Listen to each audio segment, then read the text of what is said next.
ورحمة الله وبركاته. نحمده حامدا ومصليا ومسلما،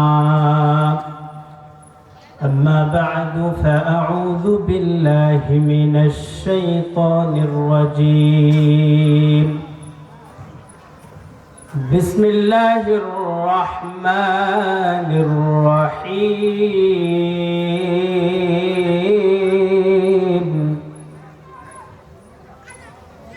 هو الذي أرسل رسوله بالهدى ودين الحق ليظهره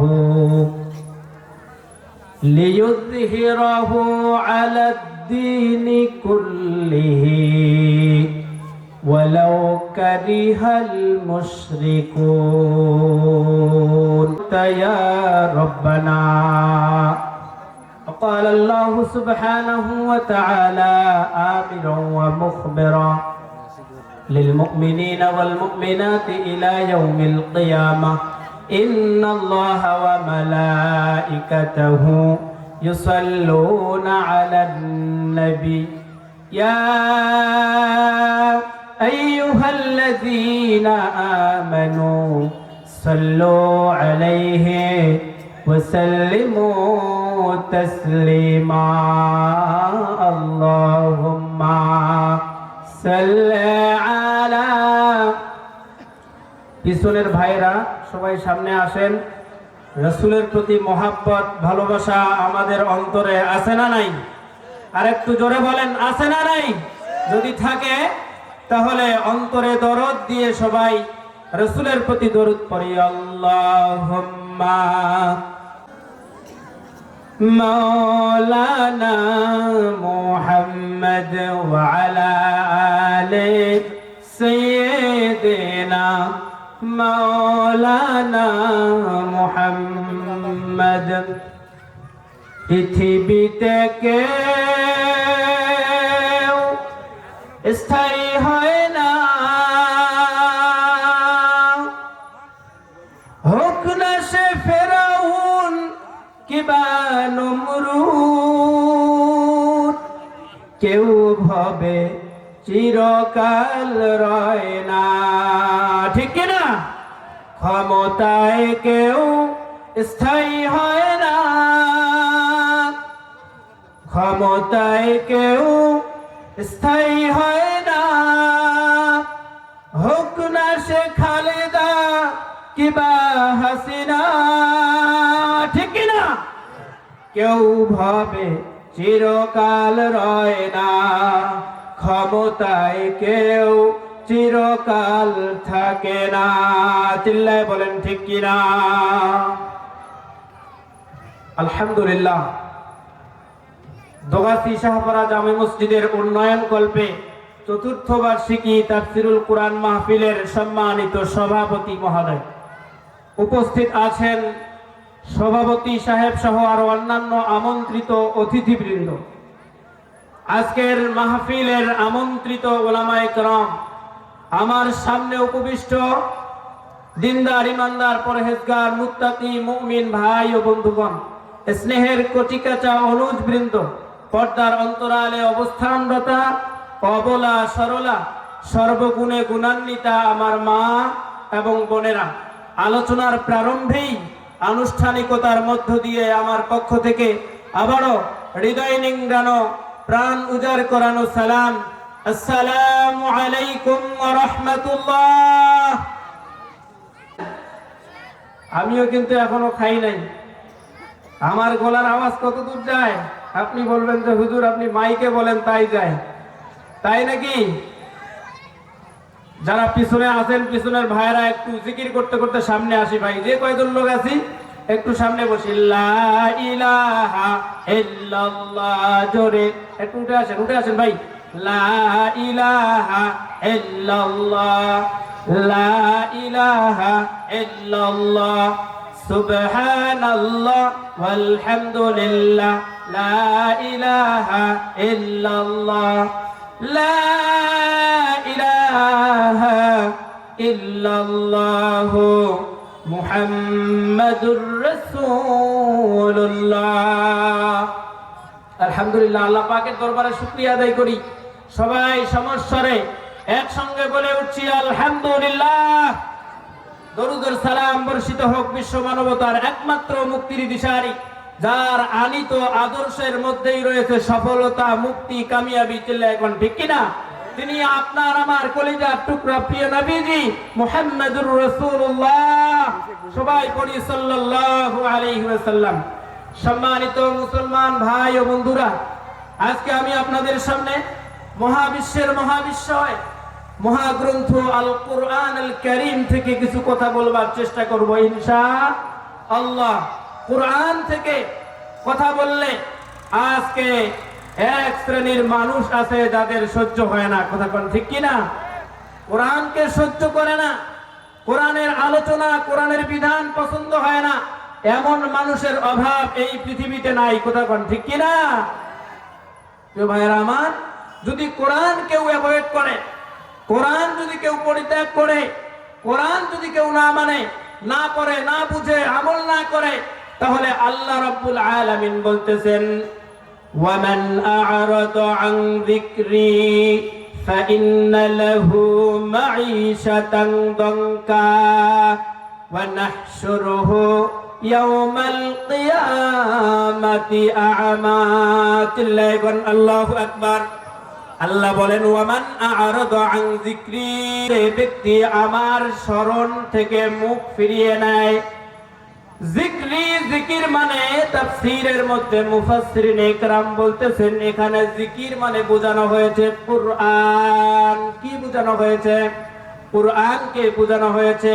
আল্লাহ পাক বলেন যে ব্যক্তি কুরআন থেকে মুখ ফিরিয়ে নেয় ফাইন্না লাহু মাঈশাতান দানকা, দুনিয়ার জীবনে তার জীবনকে আমি আল্লাহ সংকীর্ণ করে দিব। জোরে কর নাউযুবিল্লাহ। দুনিয়ার জীবন সংকীর্ণ হয়ে যাবে কেউ যদি কোরআন থেকে যদি কেউ মুখ ফিরিয়ে নেয়, কেউ যদি কোরআনের বিধানকে এড়িয়ে চলে, বিধান থেকে যদি কেউ মুখ ফিরিয়ে নেয়, আল্লাহ রাব্বুল আলামিন বলতেছেন যে আমি আল্লাহ পাক রব্বুল আলামিন দুনিয়ার জীবন তার জন্য সংকীর্ণ বানায় দেব। ব্যাখ্যা কি? দুনিয়ার জীবন সংকীর্ণ হওয়ার অর্থ হলো আপনি অনেক টাকার মালিক, অনেক সম্পদের মালিক, কিন্তু আপনার মনে শান্তি নাই। এমন মানুষের অভাব এই দুনিয়াতে আছে নাকি? অনেক টাকার মালিক, অনেক সম্পদের মালিক, কিন্তু মনের মধ্যে শান্তি নাই, এমন অনেক আছে। আল্লাহ বলতেছেন যদি কোরআন থেকে যদি তুমি মুখ ফিরিয়ে নাও, আমি আল্লাহ তোমার দুনিয়ার জীবনকে আমি সংকীর্ণ বানায় দেব। সন্তানকে ডাক দিয়ে বলবেন সন্তান কোথায় যাও? সন্তান ডাক দিয়ে বলবে তোমাকে কেন বলবো, আমি কোথায় যাব সেটা আমার ব্যাপার। কোন ঠিক কিনা? এখনকার ছেলে পেলে এরকম বেয়াদব আছে কিনা? বাবার সঙ্গে তর্ক করে, বাবাকে মূল্যায়ন করে না। কোথায় যাব সেটা কি তোমাকে বলে যেতে হবে? আল্লাহ বলতেছেন যদি কোরআন থেকে মুখ ফিরিয়ে নাও, আমি আল্লাহ কথা দিলাম সন্তান কথা শুনবে না। স্ত্রীকে ডাক দিয়ে বলবে স্ত্রী কখনো স্বামীর জন্য সাজে না, সাজে শুধু পাশের বাড়ির ভাইয়ের জন্য। ধরে কর নাউযুবিল্লাহ। কার জন্য সাজে? দোকানদারের জন্য সাজে। মার্কেটে যাবে, স্বামীর সামনে কোনোদিন সুন্দর করে সাজে নাই। যাবে, মার্কেটে যাওয়ার পূর্বে এমন সাজ দিছে, ঠোঁটের মধ্যে লিপস্টিক সহ যত সাজের জিনিসপত্র আছে সব কিছু মেখে স্বামীর অনুমতি ছাড়া, স্বামীকে না বলে যখন বের হতে যায়, সিঁড়ির দিকে হাঁটতে থাকে, স্বামী ডাক দিয়ে বলে প্রিয়তমা স্ত্রী আমার কোথায় যাও, একটু দাঁড়াও। স্ত্রী ডাক দিয়ে বলে খবরদার, আমাকে ডাকবে না, আমাকে বাধা দিবে না। তুমি কে আমাকে বাধা দেওয়ার? কারণ তুমি যে বেতনের চাকরি করো, আমি সেই বেতনের চাকরি করি। কোন ঠিক কিনা? আল্লাহ বলছেন ওয়ামান আ'রাদা আন যিকরি ফাইন্না লাহু মাঈশাতান দানকা। আল্লাহ বলছে কোরআন থেকে যদি মুখ ফিরিয়ে নাও, জীবনকে আমি আল্লাহ শান্তি রাখবো না, অশান্তিতে ভরপুর করে দিব তোমার জীবনকে। জোরে কর নাউযুবিল্লাহ। আল্লাহ রাব্বুল আলামিন ডাক দিয়ে বলবেন, এমনই ভাবে আমি আল্লাহর আয়াতগুলো তোমার সামনে গিয়েছিল। ওই যে আলেমরা দোগাছি শাহপাড়ার মধ্যে মাহফিল হয়েছিল, আমার আয়াতগুলো আলোচনা করে শুনিয়েছিল, কিন্তু তুমি সেই আয়াতগুলিকে উপেক্ষা করেছিলে, শোনো নাই, মানো নাই। সুতরাং আজকে তোমাকেও উপেক্ষা করা হবে, তোমাকেও ভুলে রাখা হবে। অর্থাৎ তাফসীরের মধ্যে মুফাসসিরিনে কেরাম লিখতেছেন, আল্লাহর রহমত থেকে ওই ব্যক্তিকে আল্লাহ তাআলা বঞ্চিত করে রাখবেন। জোরে কর নাউযুবিল্লাহ। আল্লাহর রহমত থেকে বঞ্চিত করে রাখার অর্থ হলো আল্লাহর জান্নাত থেকে বঞ্চিত রাখা। জোরে কর নাউযুবিল্লাহ। আল্লাহ তাআলা আমাদের সকলকে জাহান্নাম থেকে মুক্তি দান করুন। সবাই বলে আমিন। কোরআনের মধ্যে আবার বলতেছেন, ওয়াকালার রাসূলু ইয়া রাব্বি ইন্না কওমি ইত্তাখাযু হাযাল কুরআনা মাহজুরা। চিৎকার দিয়ে বলেন আল্লাহু আকবার। আল্লাহ বললেন, যারা কোরআন থেকে মুখ ফিরিয়ে নেবে, আমার রাসূলকে আমি আল্লাহ কিয়ামতের দিন ক্ষমতা দিয়ে দিব, পাওয়ার দিয়ে দিব।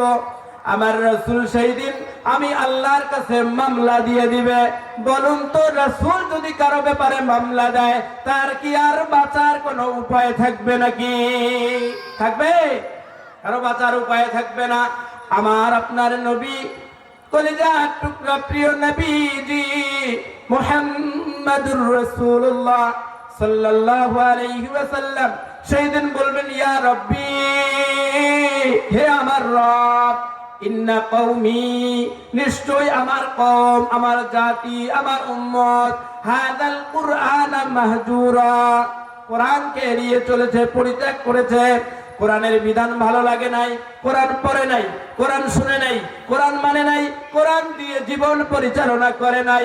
আয় রব, আমি আপনার দরবারে মামলা দিলাম, আপনি মামলা নেন। সে যেন কখনো জাহান্নাম থেকে বের হতে না পারে, সে যেন কখনো জান্নাতে যেতে না পারে। বলেন নাউযুবিল্লাহ। মামলা দেয়, বাঁচার উপায় থাকবে ভাই? এবার আসেন, তাহলে কোরআন থেকে, কোরআনকে মূল্যায়ন, কোরআনকে সম্মান দেওয়ার দরকার আছে না নাই? আল্লাহ রাব্বুল আলামিন, এবার আমি আপনাদেরকে কোরআনের যে আয়াত তেলাওয়াত করেছি সেই আয়াতের দিকে যাব। আল্লাহ পাক বলেন, হুয়াল্লাযী আরসালা রাসূলাহু বিল হুদা ওয়া দীনিল হাক্কি লিইয়ুযহিরাহু আলাদ দীনি কুল্লিহি ওয়ালাউ কারিহাল মুশরিকুন। আল্লাহ পাক বলেন, তিনি সেই সত্তা যিনি তার রাসূলকে হুদা দিয়ে পাঠিয়েছেন। কি দিয়ে পাঠিয়েছেন বলেন? একটা কথা বলেন সবাই, কি দিয়ে পাঠিয়েছেন? হুদা দিয়ে পাঠিয়েছেন। হুদা মানে কি? মুফাসসিরিনে ইকরাম তাফসীর করতে গিয়ে লেখেন, হুদা মানে হলো কুরআন। আর আল্লাহ তাআলা বলেন ওয়া দীনিল হক, আল্লাহ বলেন আমি আমার রাসূলকে, আমি আমার কুরআন দিয়ে পাঠিয়েছি। আর ওয়া দীনিল হক, সত্য দিন মানে ইসলাম দিয়ে পাঠিয়েছি। কয়টা হলো? জোরে বলেন কয়টা? আরো জোরে কয়টা? কয়টা জিনিস দিয়ে আল্লাহ পাঠাইলেন? দুইটা জিনিস দিয়ে। আল্লাহ রাব্বুল আলামিন বলেন, রাসূলকে আমি আল্লাহ কোরআন এবং ইসলাম দিয়ে পাঠাইলাম। কেন পাঠালাম? আল্লাহ পাক বলছেন, লিইয়ুযহিরাহু আলাদ দীনি কুল্লিহি ওয়ালাউ কারিহাল মুশরিকুন। আল্লাহ পাক বলেন, দিন কায়েমের জন্য আমি আমার রাসূলকে পাঠিয়েছি। দুনিয়াতে যত ধর্ম রয়েছে, যত তন্ত্র মন্ত্র রয়েছে, যত মানব রচিত তন্ত্র মন্ত্র রয়েছে, সবগুলির কবর রচনা করে আমার নবী যেন, আমি আল্লাহ যে দিন দিয়েছি, ইসলাম দিয়েছি, সেই ইসলামকে বিজয়ী করে, দিনকে কায়েম করে, এই জন্য আমি আমার রাসূলকে পাঠিয়েছি। যেরকম সুবহানাল্লাহ। নামাজের আলোচনা করলে কোনো সমস্যা নাই, হুজুর সুন্দর আলোচনা চালান, হজের আলোচনা করলে চালান, যাকাত চালান, কিন্তু যখন হুজুর মসজিদের মধ্যে খতিব সাহেব যখন খুতবা দেয়, হুয়াল্লাযী আরসালা রাসূলাহু বিল হুদা ওয়া দীনিল হক লিইয়ুযহিরাহু আলাদ দীনি কুল্লি, আল্লাহ দ্বীন কায়েমের জন্য রাসূলকে পাঠিয়েছেন। রাসূল যেহেতু পৃথিবীতে নাই, রাসূলের অবর্তমানে আল্লাহ পাক রব্বুল আলামিন উলামায়ে কেরামকে দায়িত্ব দিয়েছেন। কাদেরকে দায়িত্ব দিয়েছেন? আল্লাহর নবী বলেন, ইন্নাল উলামা ওয়ারাসাতুল আম্বিয়া, আলেমরা আমি নবীর ওয়ারিস। সমস্ত নবীদের ওয়ারিস হচ্ছে আলেমরা। নবীর অবর্তমানে নবীর রেখে দেওয়া দায়িত্ব কারা পালন করবে বলেন? কারা দায়িত্ব পালন করবে? আলেমরা। কারা পালন করবে? এই দিন কায়েমের কথা বলতে গেলেই এক দলের শুরু হয়ে যায়, সহ্য হয় না। কারণ ঠিক কি না? দিন কায়েমের কথা বললেই সহ্য হয় না। দিন কায়েম করতে গেলে ঐক্যবদ্ধ হওয়ার দরকার আছে কিনা? বলুন তো, ঐক্যবদ্ধ হওয়ার দরকার আছে কিনা? কিন্তু আজকে আমরা লক্ষ্য করেছি, যখন ইসলামপন্থী যত দল রয়েছে, যখন সকলে ডাক দিয়েছে আমরা ঐক্য করব, এবারে ইসলামকে, কোরআনকে সংসদে নিয়ে যাব, পার্লামেন্টে নিয়ে যাব, কোরআন দিয়ে দেশ চালাবো, সমাজ চালাবো, সবকিছু চলবে কোরআন দিয়ে। ওই সময় আমরা লক্ষ্য করে দেখেছি এক শ্রেণীর ওলামায়ে সু, কি তারা? ওলামায়ে সু, হালুয়া রুটি ছাড়া কিছু বুঝে না। হালুয়া রুটির ভাগ যদি কমে যায়, এজন্য তারা সামনে যেন বিপদ আপদ না আসে, ইসলামী ঐক্যের বিপক্ষে তারা অবস্থান নিয়েছে। কোন ঠিক কিনা? আমাদের প্রভু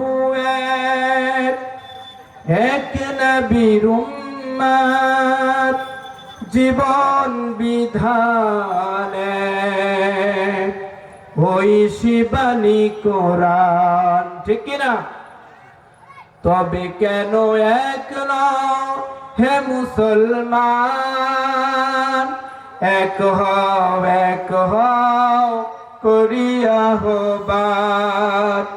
বাইতুল্লাহ এক, মদিনা শরীফ এক, উহুদ পাহাড় এক, বদরের মাঠ এক, একবার মরণ যে একটাই, একসাথে মিলে মিশে একটাই প্রাণ।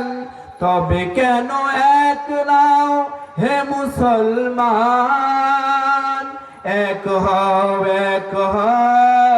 করিয়া আহ্বান। জোরে কোন আমিন। আল্লাহ তাআলা সকল মুসলমানকে ঐক্যবদ্ধ হওয়ার তৌফিক দান করেন, সবাই বলি আমিন। এই সমস্ত ওলামা সুদের দিকে তাকাইলে একটা কথা মনে হয়, একজন কবি বলেছেন, ये हाल तेरा जाल है, मकसूद तेरा माल है।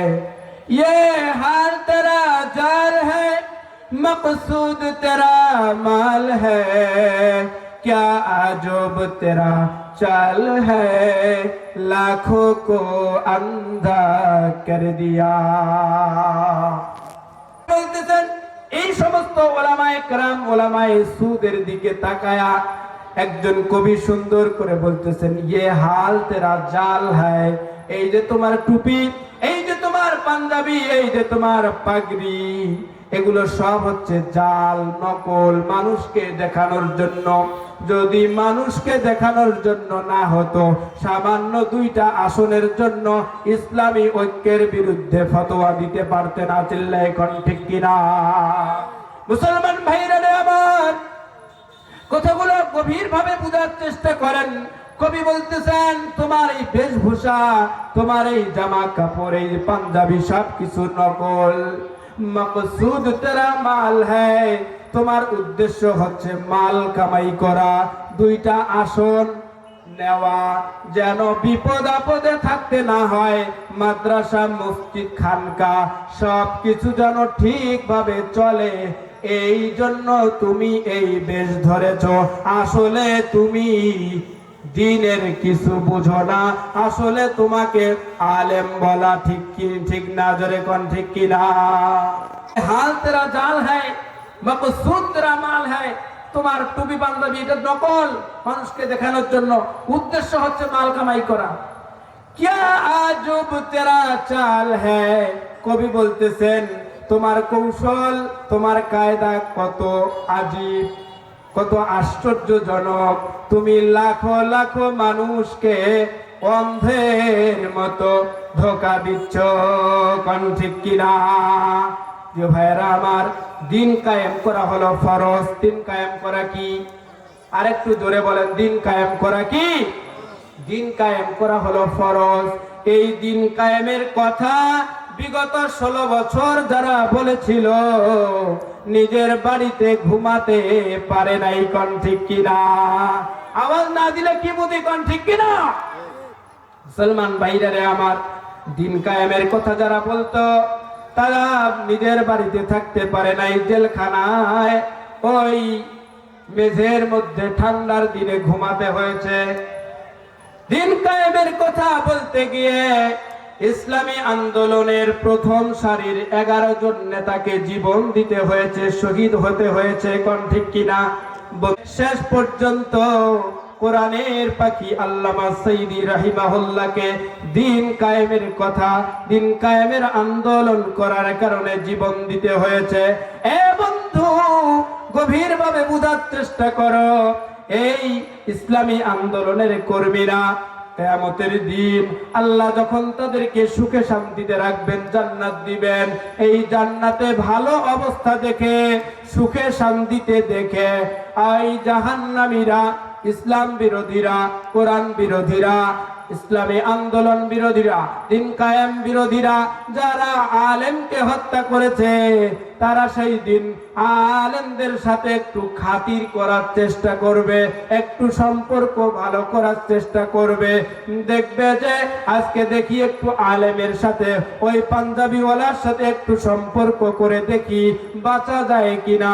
সেই দিন তারা কি বলবে দেখেন, ওরে পাঞ্জাবিওয়ালা তুই আমারে ভুইলা থাকিস না,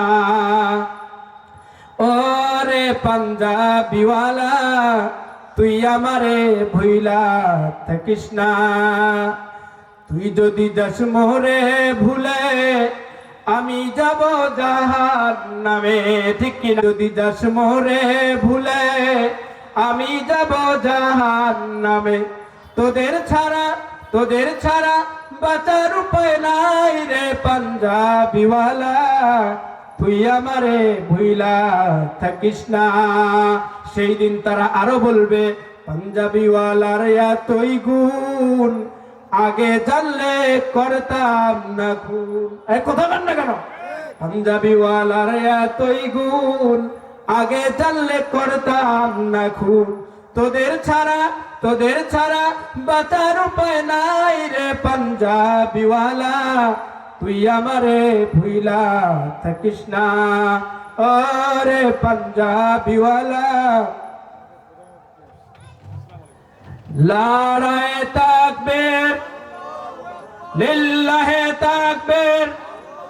প্রধান অতিথির আগমন। দিন কায়েম করা ফরজ।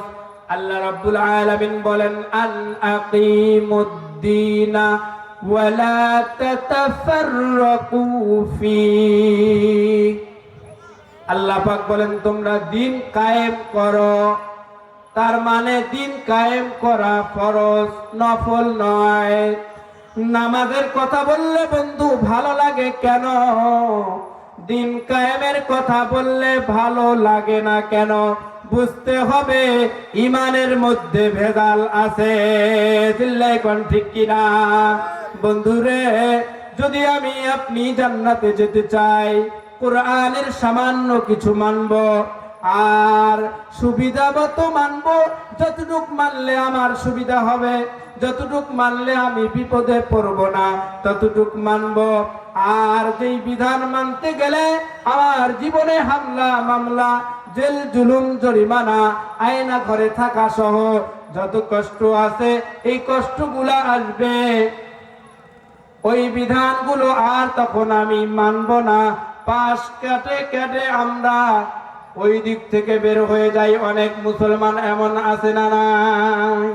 এরা আমার খেয়াল করেন, দিন কায়েম করা ফরজ। কেমন ফরজ? নামাজ পড়া যেমন ফরজ, রোজা রাখা যেমন ফরজ, হজ করা যেমন ফরজ, যাকাত আদায় করা যেমন ফরজ, পর্দা পুশিদায় থাকা যেমন ফরজ, ঠিক তেমনি ভাবে আল্লাহর জমিনে আল্লাহর দিন প্রতিষ্ঠা করা ফরজ।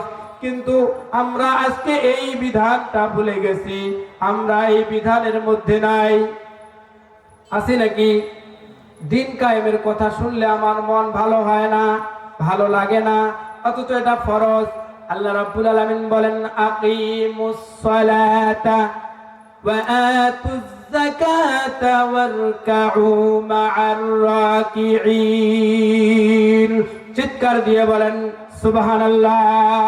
আল্লাহ বলেন আকিমুস সালাহ, তোমরা নামাজ কায়েম করো। এখানে নামাজ কায়েমের কথা বলতেছে। আকিমু আমরের সিগা, আদেশ সূচক বাক্য। আল্লাহ বলেন সালাহ, নামাজ কায়েম করো। আবার একই শব্দ দিয়ে আল্লাহ বলছে আকিমুদ্দিন, দিন কায়েম করো। এই দুইয়ের মধ্যে কোনো পার্থক্য আছে নাকি? আছে নাকি? দুই বাক্যের শুরুতেই আকিমু দিয়ে শুরু করেছেন, তার মানে আল্লাহ পাক বলেন দিন কায়েম করা নফল নয়, এটা ফরজ। এখন প্রশ্ন হবে, হুজুর দিন কায়েম করা রাসূলের উপর ফরজ ছিল, আজকে আপনি আমাদেরকে ওয়াজ করে শোনান কেন এই কথা? রাসূল তো দুনিয়া থেকে বিদায় নিয়ে আজ থেকে প্রায় 1450 বছর পূর্বে চলে গেছেন। রাসূলের উপর দিন কায়েম ফরজ ছিল, আমাদের উপরে তো নাই, এমনটা নাকি? না না, যদি দিন কায়েম করা শুধু রাসূলের উপর ফরজ হতো, তাহলে কোরআনে এই আয়াত 14.5 বছর হয়ে গেল এখনো থাকতো না, ঠিক কিনা? এখনো এই বিধান থাকতো না। 1450 বছর প্রায় হয়ে গেল, যেহেতু এই বিধান এখনো আছে, তার মানে এই দায়িত্ব সকলের, শুধু রাসূলের নয়।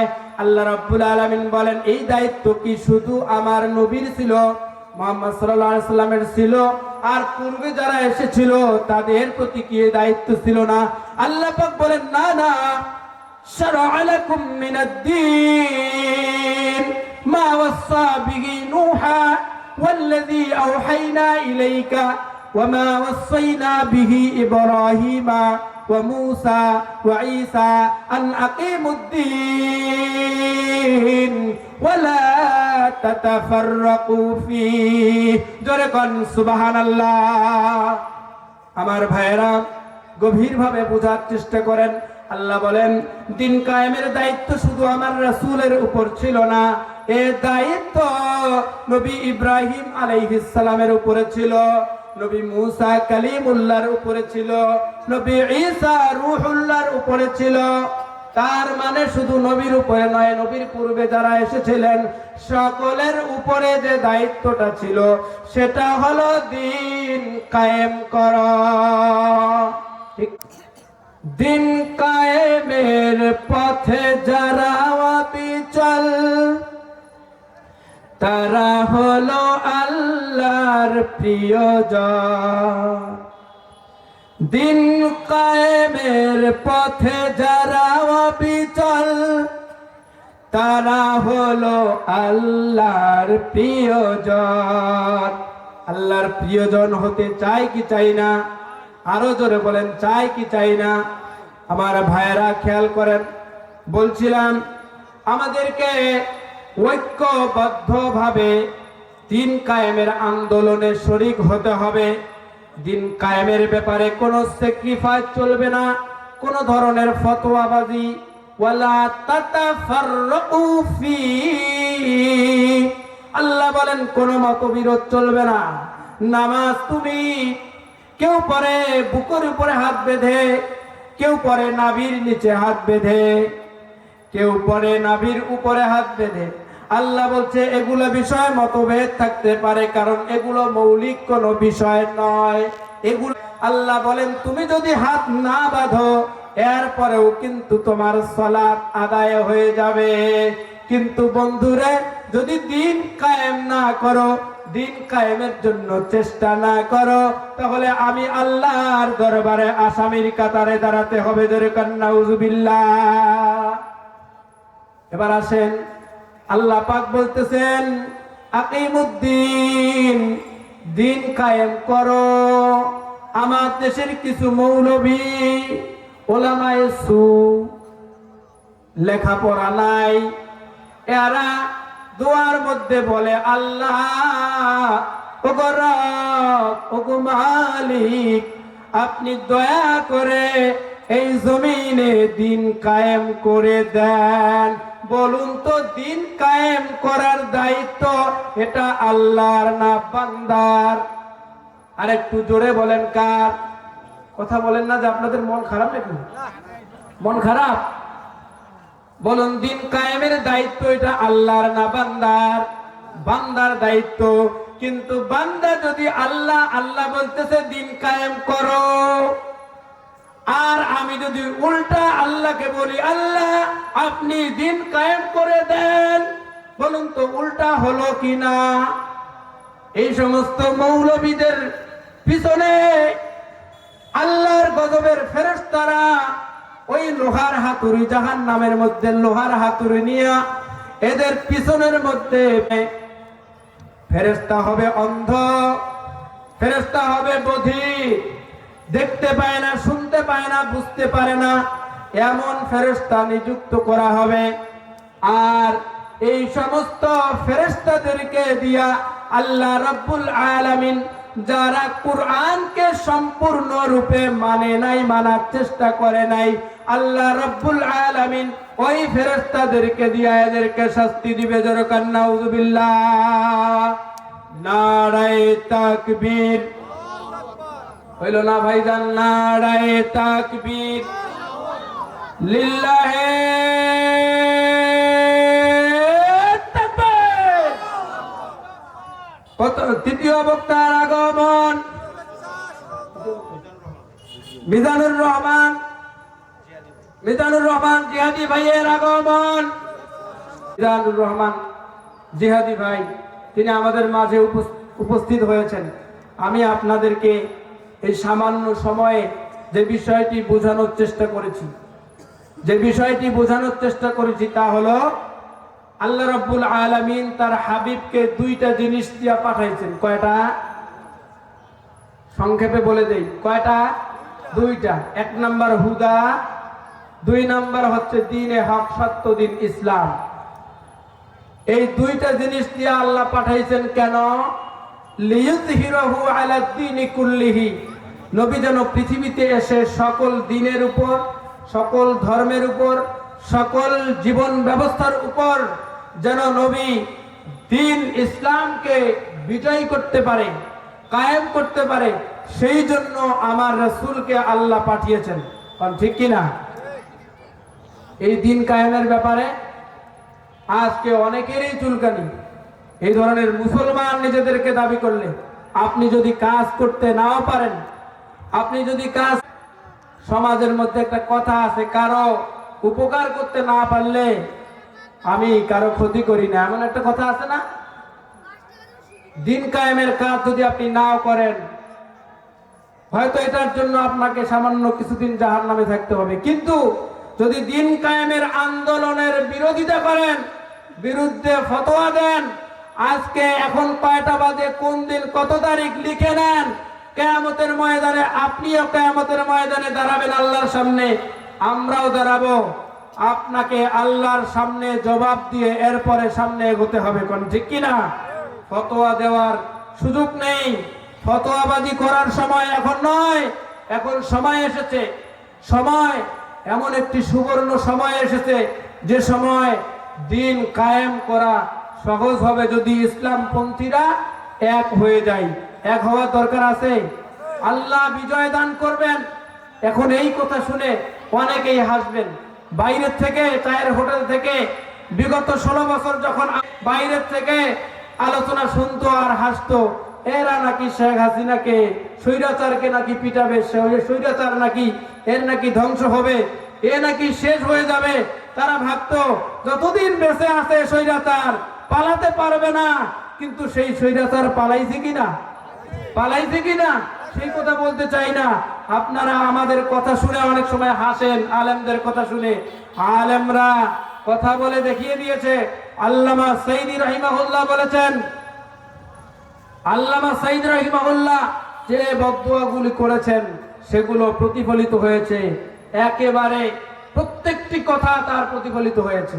পালাতে হয়েছে, সুতরাং হাসবেন না, দিন কায়েম হবে, আল্লাহ দিনের বিজয় দান করবেন। শর্ত হলো আমাদেরকে এক ও নেক হয়ে কাজ করতে হবে, কোন ঠিক কিনা? আল্লাহ তাআলা আমাদের সকলকে বুঝে আমল করার তৌফিক দান করেন, সবাই বলি আমিন। বেশি কথা বাড়াতে চাই না, ছোট মানুষ। আপনাদের এই হাফেজপাড়া মসজিদের আমি, আপনারা হয়তো অনেকে চিনেন, আমার জন্য সকলের কাছে দোয়া কামনা করি, দোয়া চাই। আল্লাহ তাআলা আমাকে যেন দ্বীনের মুখলেস একজন দাঈ হিসেবে কবুল করেন। আজকে যে আমন্ত্রিত ওলামায়ে কেরামগণ এসেছেন, আল্লাহ তাআলা সকলকে যেন কবুল করেন, সকলের খেদমাগুলিকে যেন কবুল করেন, সকলকে যেন দ্বীন কায়েমের আন্দোলনের পক্ষে কাজ করার তৌফিক দান করেন, সবাই বলি আমিন। ওয়া আখিরি দাওয়ানা আলহামদুলিল্লাহ। আসসালামু আলাইকুম ওয়া রাহমাতুল্লাহ।